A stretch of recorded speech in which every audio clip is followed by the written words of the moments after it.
हे पार्थ, दुष्ट बुद्धि वाला मनुष्य जिस धृति के द्वारा निद्रा, भय, चिंता, दुख और घमंड को भी नहीं छोड़ता अर्थात धारण किए रहता है, वो धृति तामसी है। तामसी धारण शक्ति के द्वारा मनुष्य ज़्यादा निद्रा, बाहर और भीतर का भय, चिंता, दुख और घमंड इनका त्याग नहीं करता, प्रत्युत इन सब में रचा पचा रहता है। वह कभी ज़्यादा नींद में पड़ा रहता है, कभी मृत्यु, बीमारी, अपयश, अपमान, स्वास्थ्य, धन आदि के भय से भयभीत होता रहता है, कभी शोक चिंता में डूबा रहता है, कभी दुख में मगन रहता है और कभी अनुकूल पदार्थों के मिलने से घमंड में चूर रहता है।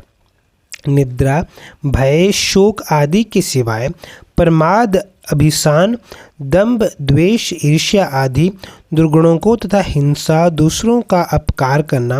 उनको कष्ट देना, उनके धन का किसी तरह से अपहरण करना आदि दुराचारों को भी एवच पदों से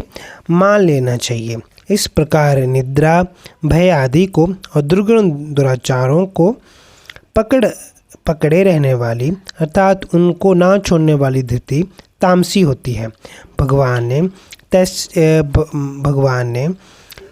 धारित पद से सात्विक और राजस मनुष्य के द्वारा कर्मशः सात्विकी और राजसी धृति को धारण करने की बात कही है,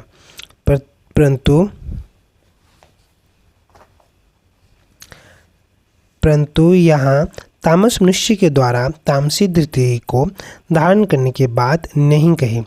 कारण ये है कि जिसकी बुद्धि बहुत ही दुष्टा है, जिसकी बुद्धि में अज्ञता मूढ़ता नहीं भरी हुई है,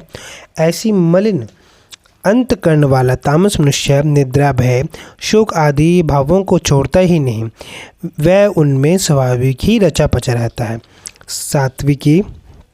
सात्विकी, राजसी और तामसी, इन तीनों धृतियों के वर्णन में राजसी और तामसी धृति में कर्मशः,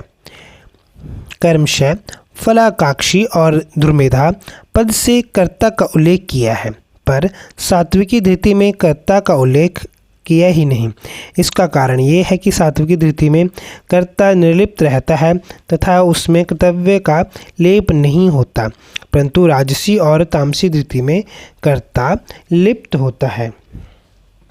इसी के साथ में आप ये समझ सकते हैं कि जो ये महत्वपूर्ण है, ये बहुत बहुत महत्वपूर्ण बातें हैं जिसको समझना चाहिए, क्या छोड़ना है, क्या